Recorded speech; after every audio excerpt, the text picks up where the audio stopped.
Hey, today we're going to go through each of the 30 tasks associated with the TRYHACKME room for OWASP Top 10, however, updated to the 2021 version of OWASP. And as a bonus, at the end of the video, I'm going to include a full audio transcription of the OWASP Top 10 room for you to listen to as you walk through each of the challenges. And I'll go into detail about why I'm including that and why I made that at the end of the... Okay, so we're going to go through the room here. And here is the OWASP Top 10 room on TryHackMe. You can see there's 30 tasks, 31. Oops, I was wrong. But task 1 and 2 are just kind of like how to set up everything, whereas task 3 talks about, we really start getting into the what is the OWASP Top 10. And it starts with the 2017 version, and that's injection, and then goes down into broken authentication, et cetera, et cetera. Now, if we look at the OWASP Top 10 mapping, back when this room was made, this was the actual, it is following the top 10, but everything has changed now in 2021. And they've done a good job of mapping everything, what's new and what is it. But unfortunately, because the room was made before 2021, 2 of the OWASP Top 10 will not be covered by this room.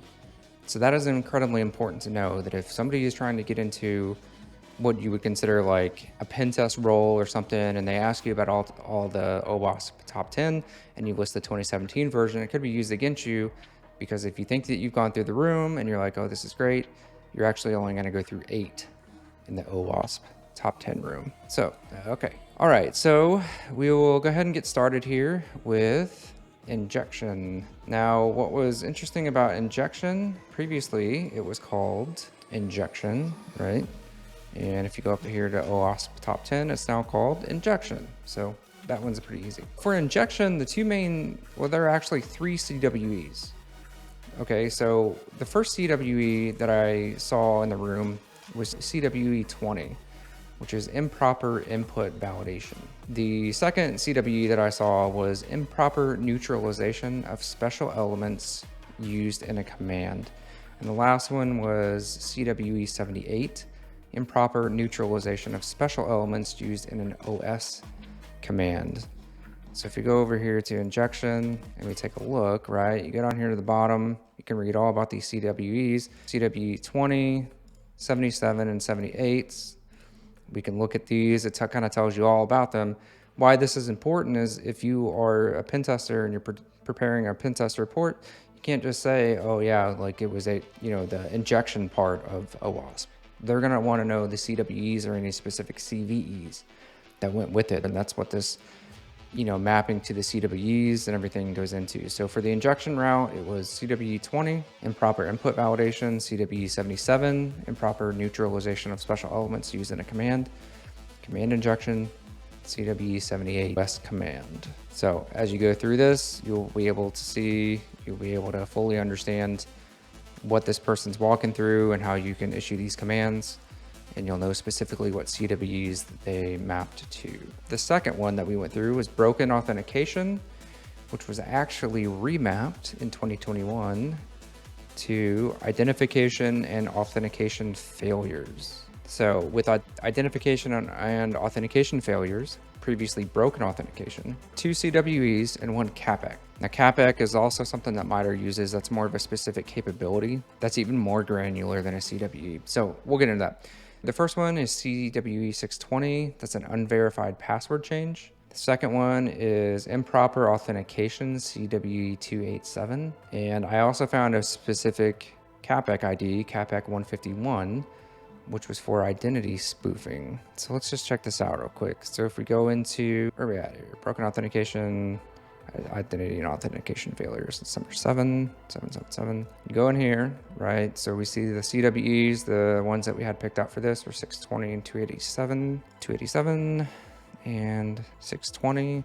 And here is CAPEC 151. So 287, we're talking about improper authentication. That's kind of a catch-all, yes, for this specific TryHackMe room. You have to go through here and yep. So as we're going through this one and we see the different flags and stuff, looking at the various WEs here, 287 improper authentication, that's the point of the box. We have CAPEC 151, which is identity spoofing. That gets into a little bit more of the very specific attack path that was used for this host. And then CWE 620, which is an unverified password change. So these three things make up what I feel is how you do the attack of the OWASP. Let's see here. Okay, so up next was, after broken authentication, which was renamed identification and authentication failures, we have cryptographic failures, and that was actually renamed from sensitive data exposure. Sensitive data exposure was remapped to cryptographic failures. So for this one, we have two CWEs. It's CWE 261 and 759. CWE 261 is weak encoding for a password. CWE 759 is use of a one-way hash without assault. Cryptographic failures. Scrolling down here. 261, weak encoding for a password. And 759, one-way hash without assault. You can just kind of look at them real quick.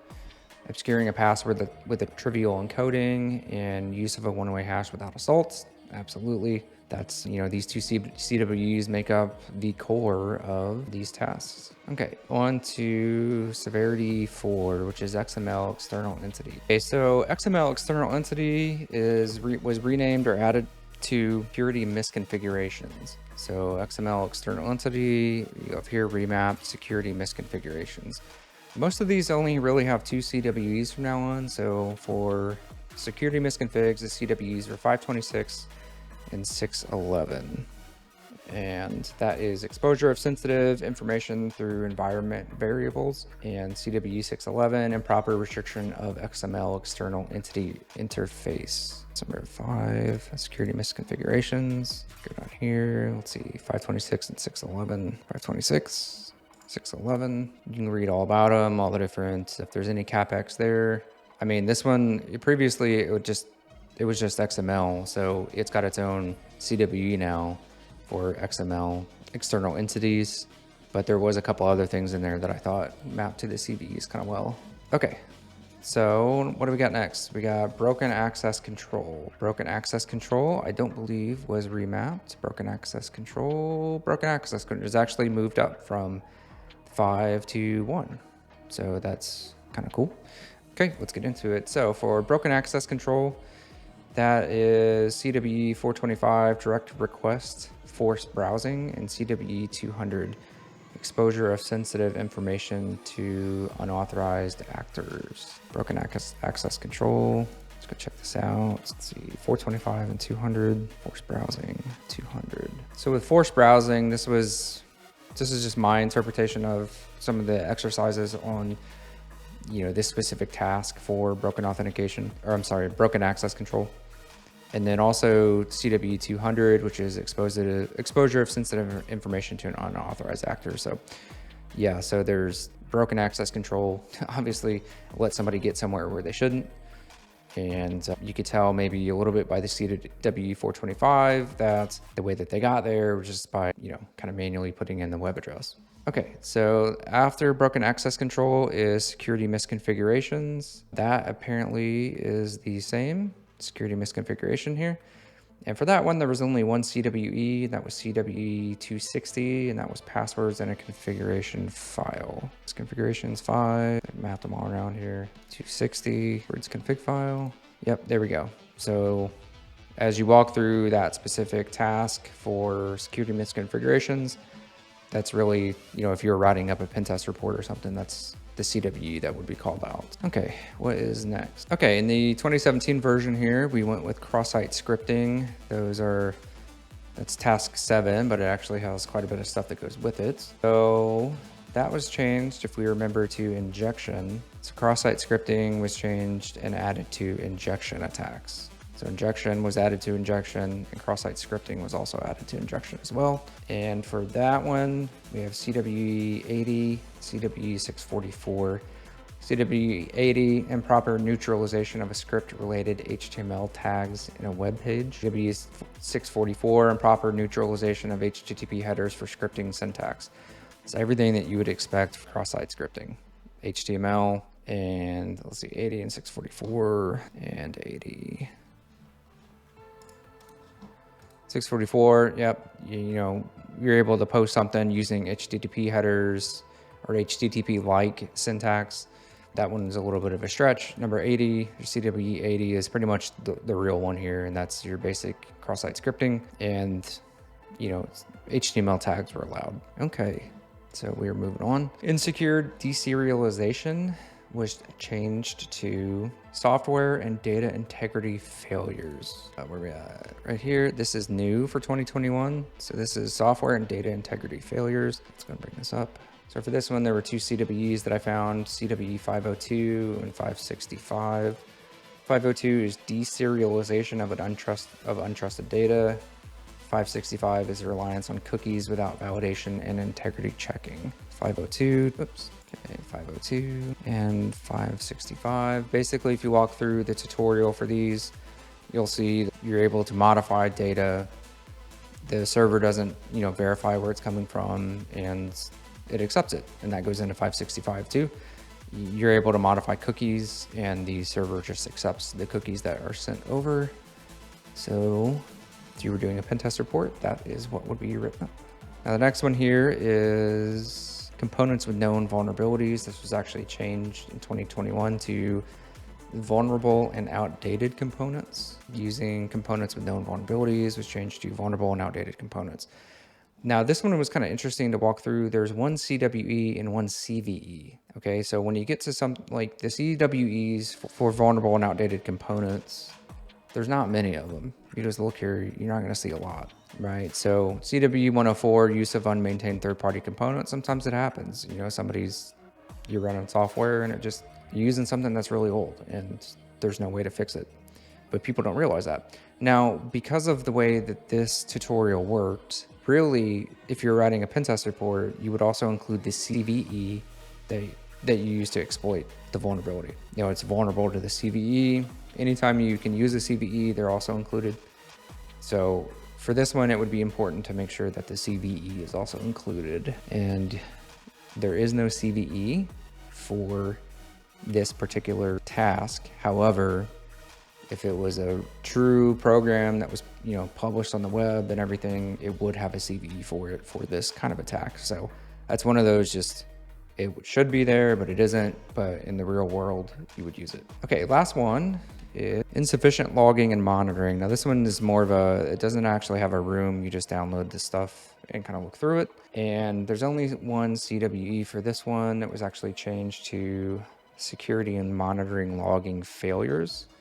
Boom, number 9. And the CVE that we picked for this one was CWE 532, insertion of sensitive information into a log file. There's some stuff in there. I mean, some of the stuff in the log file is what you would expect to find, but based on the fact that you're able to answer questions with it for the challenge, you could consider that sensitive information. And then that would be the CWE used for that. So those were the OWASP top 10 categories that were covered, and this is the 2017 version. Okay, it's been updated. I've said this multiple times. It's been updated to 2021. There was actually 2 top 10 categories that were not covered. Those categories were number 4, which is insecure design, and number 10, server-side request forgery. So with any luck, there will be an updated version of the top 10 room at some point. Maybe it's already there and I just don't know about it, to include insecure design and server-side request forgery. So thanks for watching. If you've enjoyed this, please like and subscribe, and I will see you on the next one. I mentioned at the beginning of the video that I had went through and made audio for each of these rooms. Here's why. When I was going through something like this deserialization stuff and I had to learn all these things, I would read all this and my eyes would just like zone out, and I was like, man, I really gotta try to pick this stuff up. I went through and I did text to voice on every text in here, and I listened to it as I was walking through it in my Kali box, and it really helped out. And as I was kind of closing out the video, I was like, you know what, I should just release this. Like, if I made it for myself, yeah, it's in my own voice, but there may be other people that would really benefit from it too. And it can be good because if you're like me, I really like to listen to things.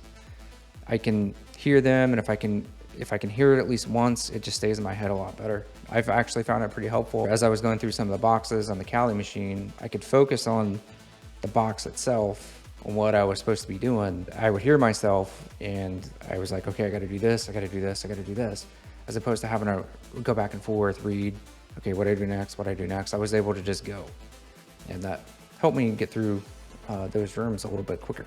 I hope you enjoy my soothing voice, and thank you for joining me on this journey. Task 3. Injection flaws are very common in applications today. These flaws occur because user-controlled input is interpreted as actual commands or parameters by the application. Injection attacks depend on what technologies are being used and how exactly the input is interpreted by these technologies. Some common examples include SQL injection. This occurs when user-controlled input is passed to SQL queries. As a result, an attacker can pass in SQL queries to manipulate the outcome of such queries. Command injection. This occurs when user input is passed to system commands. As a result, an attacker is able to execute arbitrary system commands on application servers. If an attacker is able to successfully pass input that is interpreted correctly, they would be able to do the following: access, modify, and delete information in a database when this input is passed into database queries. This would mean that an attacker can steal sensitive information such as personal details and credentials. Execute arbitrary system commands on a server that would allow an attacker to gain access to users' systems. This would enable them to steal sensitive data and carry out more attacks against infrastructure linked to the server on which the command is executed. The main defense for preventing injection attacks is ensuring that user-controlled input is not interpreted as queries or commands. There are different ways of doing this. Using an allow list. When input is sent to the server, this input is compared to a list of safe input or characters. If the input is marked as safe, then it is processed. Otherwise, it is rejected and the application throws an error. Stripping input. If the input contains dangerous characters, these characters are removed before they are processed. Dangerous characters or input is classified as any input that can change how the underlying data is processed. Instead of manually constructing allow lists, or even just stripping input, there are various libraries that perform these actions for you. Task 4. Command injection occurs when server-side code in a web application makes a system call on the hosting machine. It is a web vulnerability that allows an attacker to take advantage of that made system call to execute operating system commands on the server. Sometimes this won't always end in something malicious, like a whomai or just reading of files. That isn't too bad. But the thing about command injection is it opens up many options for the attacker. The worst thing they could do would be to spawn a reverse shell to become the user that the web server is running as. The simple NC bin bash is all that's needed and they own your server. Some variants of Netcat don't support the E option. You can use a list of these reverse shells as an alternative. Once the attacker has a foothold on the web server, they can start the usual enumeration of your systems and start looking for ways to pivot around. Now that we know what command injection is, we'll start going into the different types and how to test for them. Task 5. What is active command injection? Blind command injection occurs when the system command made to the server does not return the response to the user in the HTML document. Active command injection will return the response to the user. It can be made visible through several HTML elements. Let's consider a scenario. Evil Corp has started development on a web-based shell but has accidentally left it exposed to the internet. It's nowhere near finished, but contains the same command injection vulnerability as before, but this time, the response from the system call can be seen on the page. It'll never learn. Just like before, let's look at the sample code from Evil Shell, PHP, and go over what it's doing and why it makes it active command injection. See if you can figure it out. I'll go over it below just as before. Evil Shell code example. In pseudocode, the above snippet is doing the following. 1. Checking if the parameter command string is set. 2. If it is, then the variable $sign command string gets what was passed into the input field. 3. The program then goes into a try block to execute the function passthrough. You can read the docs on passthrough on PHP's website, but in general, it is executing what gets entered into the input, then passing the output directly back to the browser. 4. If the try does not succeed, output the error to page. Generally, this won't output anything because you can't output std_error, but PHP doesn't let you have a try without a catch. Ways to detect active command injection. We know that active command injection occurs when you can see the response from the system call in the above code. The function passthrough is actually what's doing all of the work here. It's passing the response directly to the document so you can see the fruits of your labor right there. Since we know that, we can go over some useful commands to try to enumerate the machine a bit further. The function call here to pass through may not always be what's happening behind the scenes, but I felt it was the easiest and least complicated way to demonstrate the vulnerability. Commands to try: Linux, whomi, id, ifconfig, ipadr, name psdev, Windows, whomi, thur, ipconfig, task list, netstat, and to complete the questions below, navigate to HTTP, divided by MSCHINEIP divided by evil shell. PHP, Task 6, Authentication, and Session Management constitute core components of modern web applications. Authentication allows users to gain access to web applications by verifying their identities. The most common form of authentication is using a username and password mechanism. A user would enter these credentials. The server would verify them.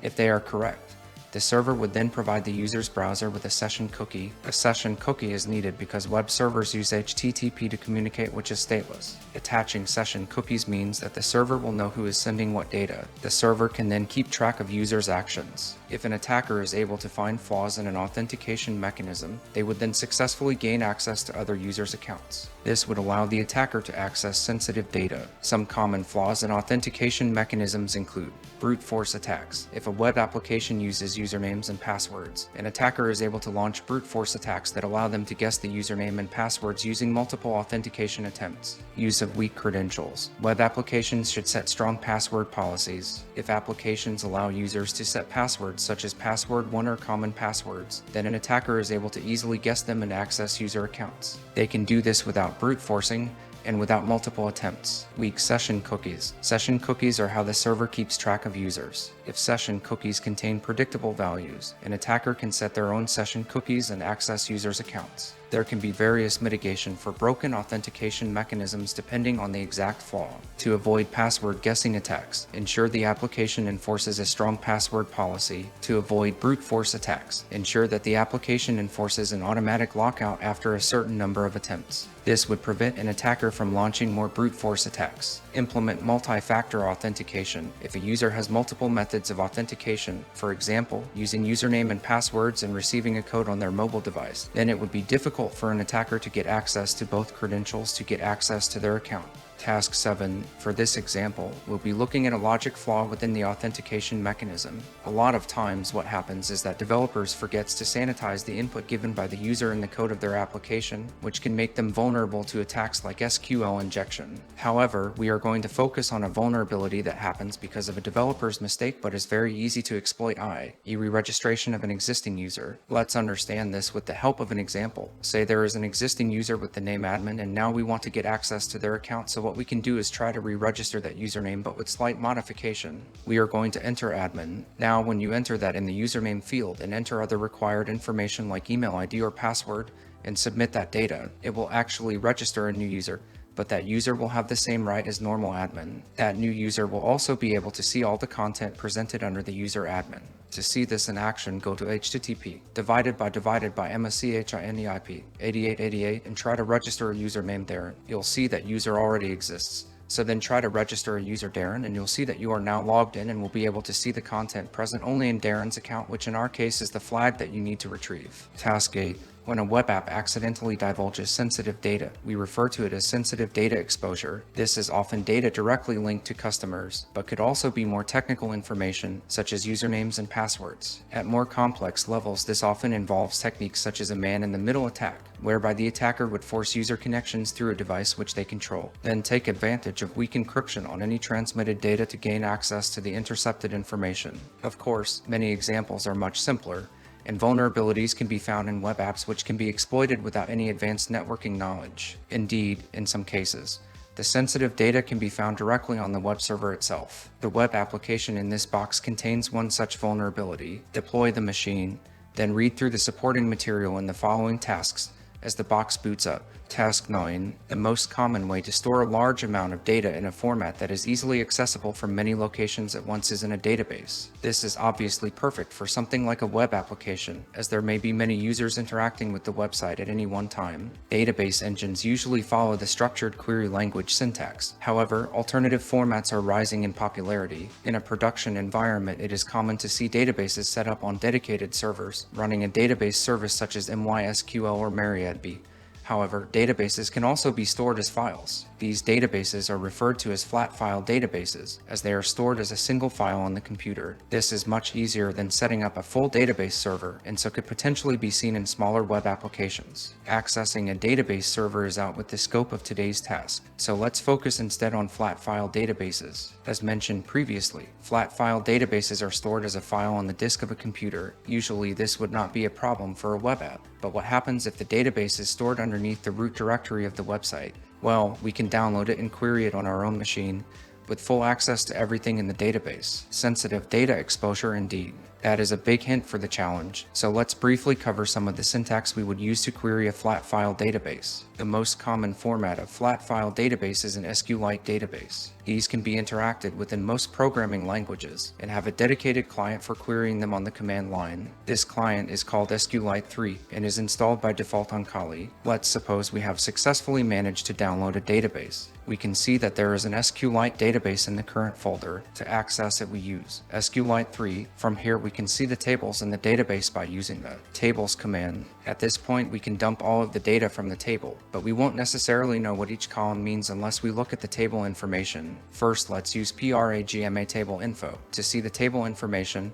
Then we'll use select from customers to dump the information from the table. We can see from the table information that there are 4 columns: custod, custname, credit card, and password. You may notice that this matches up with the results. Take the first row, 0. Joy Paulson, 4916-9012-2231, 7905, 5F43B50765D6183227 Dev 882 CF99. W have the custod, the cust name, the credit card, and a password hash. In the next task, we'll look at cracking this hash. Task 10. In the previous task, we saw how to query an SQLite database for sensitive data. We found a collection of password hashes, one for each user. In this task, we will briefly cover how to crack these. When it comes to hash cracking, Kali comes pre-installed with various tools. If you know how to use these, then feel free to do so. However, they are out with the scope of this material. Instead, we will be using the online tool, CrackStation. This website is extremely good at cracking weak password hashes. For more complicated hashes, we would need more sophisticated tools. However, all of the crackable password hashes used in today's challenge are weak MD5 hashes, which CrackStation should handle very nicely indeed.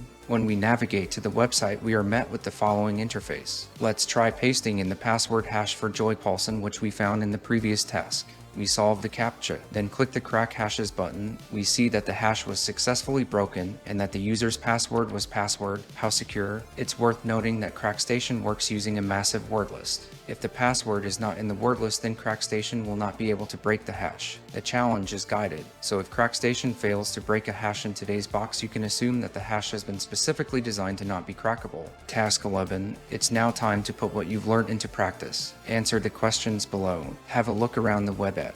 The developer has left themselves a note indicating that there is sensitive data in a specific directory. Task 12. An 1040 external entity attack is a vulnerability that abuses features of XML parsers data. It often allows an attacker to interact with any backend or external systems that the application itself can access, and can allow the attacker to read the file on that system. They can also cause denial of service attack, or could use XXE to perform server-side request forgery, inducing the web application to make requests to other applications. XXE may even enable port scanning and lead to remote code execution. There are 2 types of XXE attacks, in-band and out-of-band. One, an in-band XXE attack, is the one in which the attacker can receive an immediate response to the XXE payload. 2 out-of-band XXE attacks. There is no immediate response from the web application. An attacker has to reflect the output of their XXE payload to some other file or their own server. This challenge is from our subscriber-only material. Happy hacking. Task 13. Before we move on to learn about XXE exploitation, we'll have to understand XML properly. What is XML? XML is a markup language that defines a set of rules for encoding documents in a format that is both human-readable and machine-readable. It is a markup language used for storing and transporting data. Why we use XML? 1. XML is platform independent. and programming language independent, thus it can be used on any system and supports the technology change when that happens. 2. The data stored and transported using XML can be changed at any point in time without affecting the data presentation. 3. XML allows validation using DTD and schema. This validation ensures that the XML document is free from any syntax error. 4. XML simplifies data sharing between various systems because of its platform-independent nature. XML data doesn't require any conversion when transferred between different systems. Syntax. Every XML document mostly starts with what is known as XML prologue. Above the line is called XML prologue, and it specifies the XML version and the encoding used in the XML document. This line is not compulsory to use, but it is considered a good practice to put that line in all your XML documents. Every XML document must contain a root element. For example, Falcon, Feast, about XXE, Teach about XXE. In the above example, D is the root element of that document and are the children elements. If the XML document doesn't have any root element, then it would be considered wrong or invalid XML doc. Another thing to remember is that XML is a case-sensitive language. If a tag starts like, then it has to end by and not by something like. Like HTML, we can use attributes in XML too. The syntax for having attributes is also very similar to HTML. For example, you need to learn about XXE. In the above example, category is the attribute name and message is the attribute value. Task 14. Before we move on to start learning about XXE, we'll have to understand what is DTD in XML. DTD stands for Document Type Definition. A DTD defines the structure and the legal elements and attributes of an XML document. Let us try to understand this with the help of an example. Say we have a file named note.dtd with the following content. Now we can use this DTD to validate the information of some XML document and make sure that the XML file conforms to the rules of that DTD. X. Below is given an XML document that uses note.dtd. Falcon, Feast, Hacking, XXE attack. So now let's understand how that DTD validates the XML. Here's what all those terms used in note.dtd mean. DOCTYPE note defines a root element of the document named note. Element note defines that the note element must contain the elements to, from, heading, body. Element to defines the to element to be of type #PCDATA. Element from defines the from element to be of type #PCDATA. Element heading defines the heading element to be of type #PCDATA. Element body defines the body element to be of type #PCDATA. Note: #PCDATA means parsable character data. Task 15. Now we'll see some XXE payload and see how they are working. The first payload we'll see is very simple. If you've read the previous task properly, then you'll understand this payload very easily. Falcon and name. As we can see, we are defining an entity called name and assigning it a value feast. Later, we are using the entity in our code. 2. We can also use XXE to read some file from the system by defining an entity and having it use the system keyword. And read. Here again, we are defining an entity with the name read, but the difference is that we are setting it value to system and path of the file. If we use this payload, then a website vulnerable to XXE would display the content of the file divided by etc divided by passed. In a similar manner, we can use this kind of payload to read other files, but a lot of times you can fail to read files in this manner, or the reason for failure could be the file you are trying to read. Task 16. Now let us see some payloads in action. The payload that I'll be using is the one we saw in the previous task.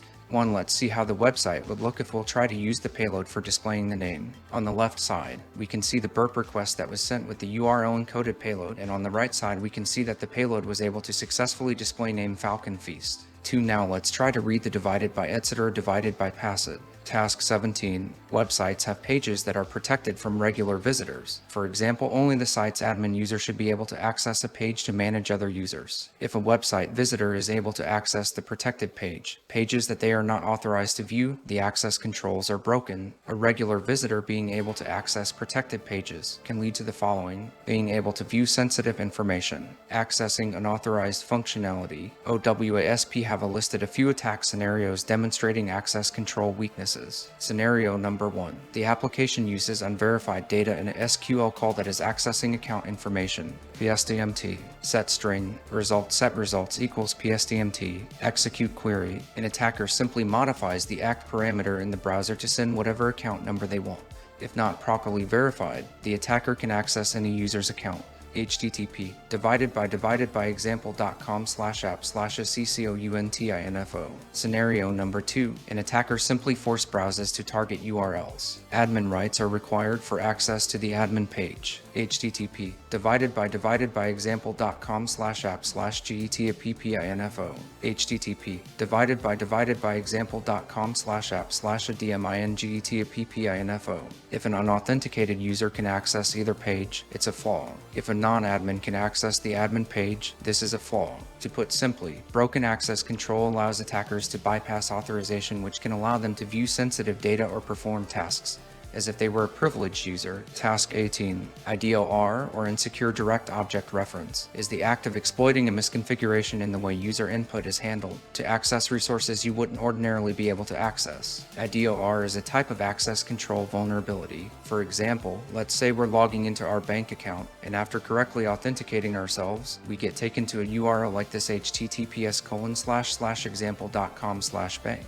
On that page, we can see all our important bank details, and a user would do whatever they needed to do and move along their way thinking nothing is wrong. There is, however, a potentially huge problem here. A hacker may be able to change the account number parameter to something else like 1235, and if the site is incorrectly configured, then he would have access to someone else's bank information. Task 19. Security misconfiguration. Security misconfigurations are distinct from the other top 10 vulnerabilities because they occur when security could have been configured properly but was not. Security misconfigurations include poorly configured permissions on cloud services, like S3 buckets, having unnecessary features enabled, like services, pages, accounts, or privileges, default accounts with unchanged passwords, error messages that are overly detailed and allow an attacker to find out more about the system, not using HTTP security headers, or revealing too much detail in the server HTTP header. This vulnerability can often lead to more vulnerabilities, such as default credentials giving you access to sensitive data, XXE or command injection on admin pages. For more info, I recommend having a look at the OWASP Top 10 entry for security misconfiguration. Default passwords. Specifically, this VM focuses on default passwords. These are a specific example of a security misconfiguration. You could and should change any default passwords, but people often don't. It's particularly common in embedded and Internet of Things devices, and much of the time the owners don't change these passwords. It's easy to imagine the risk of default credentials from an attacker's point of view, being able to gain access to admin dashboards. Services designed for system administrators or manufacturers, or even network infrastructure could be incredibly useful in attacking a business. From data exposure to EasyRC, the effects of default credentials can be severe. In October 2016, DIN was taken offline by one of the most memorable DDoS attacks of the past 10 years. The flood of traffic came mostly from Internet of Things and networking devices like routers and modems infected by the Mirai malware. How did the malware take over the systems? Default passwords. The malware had a list of 63 username, password pairs, and attempted to log into exposed telnet services. The DDoS attack was notable because it took many large websites and services offline: Amazon, Twitter, Netflix, GitHub, Xbox Live, PlayStation Network, and many more services went offline for several hours in 3 waves of DDoS attacks on DIN. Practical example. This VM showcases a security misconfiguration as part of the OWASP Top 10 Vulnerabilities list. Deploy the VM and hack by exploiting the security misconfiguration. Task 20. XSS Explained. Cross-site scripting, also known as XSS, is a security vulnerability typically found in web applications. It's a type of injection which can allow an attacker to execute malicious scripts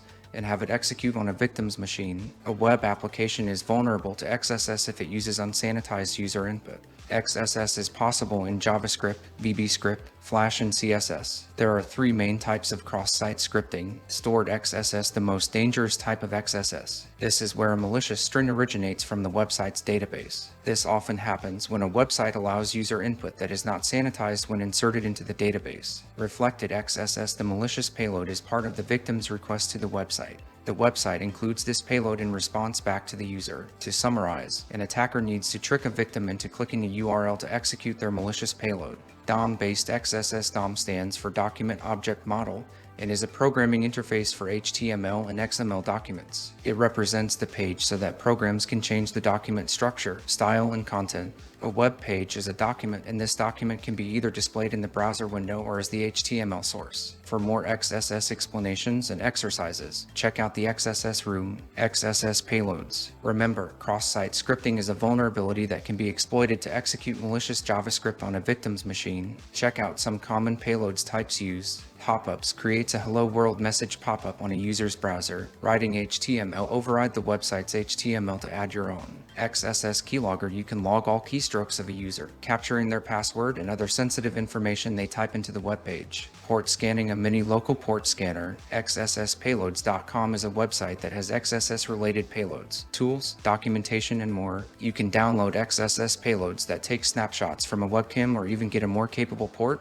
and network scanner. XSS challenge. The VM attached to this task showcases DOM-based, reflected and stored XSS. Deploy the machine and exploit each type. Task 21, OWASP 10A8, Insecure Deserialization. Insecure deserialization is a vulnerability which occurs when untrusted data is used to abuse the logic of an application. This definition is still quite broad to say the least. Simply, insecure deserialization is replacing data processed by an application with malicious code, allowing anything from DOS to RC that the attacker can use to gain a foothold in a pentesting scenario. Specifically, this malicious code leverages the legitimate serialization and deserialization process used by web applications. We'll be explaining this process and why it is so commonplace in modern web applications. OWASP ranked this vulnerability as 8 out of 10 because of the following reasons. Low exploitability. This vulnerability is often a case-by-case basis. There is no reliable tool, framework for it. Because of its nature, attackers need to have a good understanding of the inner workings of the toe. The exploit is only as dangerous as the attacker's skill permits, more so, the value of the data that is exposed. For example, someone who can only cause a DOS will make the application unavailable. The business impact of this will vary on the infrastructure. Some organizations will recover just fine, others, however, will not. What's vulnerable? That summary. Ultimately, any application that stores or fetches data where there are no validations or integrity checks in place for the data queried or retained. A few examples of applications of this nature are e-commerce sites, forums, APIs, application runtimes. Task 22. A prominent element of object-oriented programming. Objects are made up of two things: state, behavior. Simply, objects allow you to create similar lines of code without having to do the light work of writing the same lines of code again. For example, a lamp would be a good object. Lamps can have different types of bulbs. This would be their state, as well as being either on, off, their behavior, rather than having to accommodate every type of bulb and whether or not that specific lamp is on or off. You can use methods to simply alter the state and behavior of the lamp. Task 23. The learning is best done through analogies. A tourist approaches you in the street asking for directions. They're looking for a local landmark and got lost. Unfortunately, English isn't their strong point, and nor do you speak their dialect either. What do? You draw a map of the route to the landmark. Because pictures cross language barriers, they were able to find the landmark. Nice. You just serialized some information, where the tourist then deserialized it to find the landmark. Continued. Serialization is the process of converting objects used in programming into simpler, compatible formatting for transmitting between systems or networks for further processing or storage. Alternatively, deserialization is the reverse of this, converting serialized information into their complex form, an object that the application will understand. What does this mean? Say you have a password of password 123 from a program that needs to be stored in a database on another system. To travel across a network, this string output needs to be converted to binary. Of course, the password needs to be stored as password 123 and not its binary notation. Once this reaches the database, it is converted or deserialized back into password 123 so it can be stored. The process is best explained through diagrams. How can we leverage this? Simply, insecure deserialization occurs when data from an untrusted party gets executed because there is no filtering or input validation. The system assumes that the data is trustworthy and will execute it no holds barred. Task 24. Cookies 101. Ah yes, the origin of many memes. Cookies are an essential tool for modern websites to function. Tiny pieces of data. These are created by a website and stored on the user's computer. You'll see notifications like the above on most websites these days. Websites use these cookies to store user-specific behaviors like items in their shopping cart or session IDs. In the web application, we're going to exploit you'll notice cookies store login information like the below. Yikes. Whilst plaintext credentials is a vulnerability in itself, it is not insecure deserialization as we have not sent any serialized data to be executed. Cookies are not permanent storage solutions like databases. Some cookies, such as session IDs, will clear when the browser is closed. Others, however, last considerably longer. This is determined by the expiry timer that is set when the cookie is created. Some cookies have additional attributes. A small list of these are below. Attribute description required. Cookie name, the name of the cookie to be set yes. Cookie value. This can be anything plaintext or encoded yes. Secure only if set. This cookie will only be set over HTTPS connections no. Expiry, set a timestamp where the cookie will be removed from the browser no. Path, the cookie will only be sent if the specified URL is within the request known. Creating cookies. Cookies can be set in various website programming languages. For example, JavaScript, PHP, or Python to name a few. The following web application is developed using Python's Flask, so it is fitting to use it as an example. Take the snippet below. Setting cookies in Flask is rather trivial. Simply, this snippet gets the current date and time, stores it within the variable timestamp, and then stores the date and time in a cookie named registration timestamp. This is what it will look like in the browser. It's as simple as that. Task 25. Accessing your instance. In the browser of the device that you are connected to the VPN with, navigate to HTTP divided by MSCHINEIP. I will be detailing the steps for Firefox. You may have to research how to inspect cookies in the browser of your choice. You will be greeted with the home page. Let's create an account. No need to enter your TRYHACKME details. You can enter what you like, where you will be directed to your profile page. Notice on the right, you have your details. Right-click the page and press Inspect Element.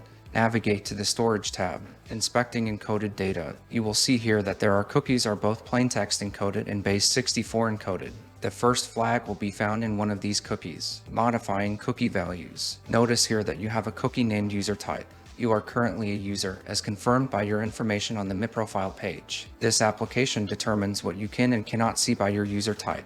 What if you wanted to become an admin? Double left-click the value column of user type to modify the contents. Let's change our user type to admin and navigate to HTTP divided by MSCHINEIP divided by admin to answer the second flag. Task 26. A much more nefarious attack than simply decoding cookies. We get into the nitty-gritty. Setup. 1. First, change the value of the user type cookie from admin to user and return to HTTP divided by MSCHINEIP divided by MyProfile. 2. Then, left-click on the URL and examine your Vim found in the screenshot below. 3. Once you have done this, left-click on the URL and provide your feedback, or you will be direct to page like so.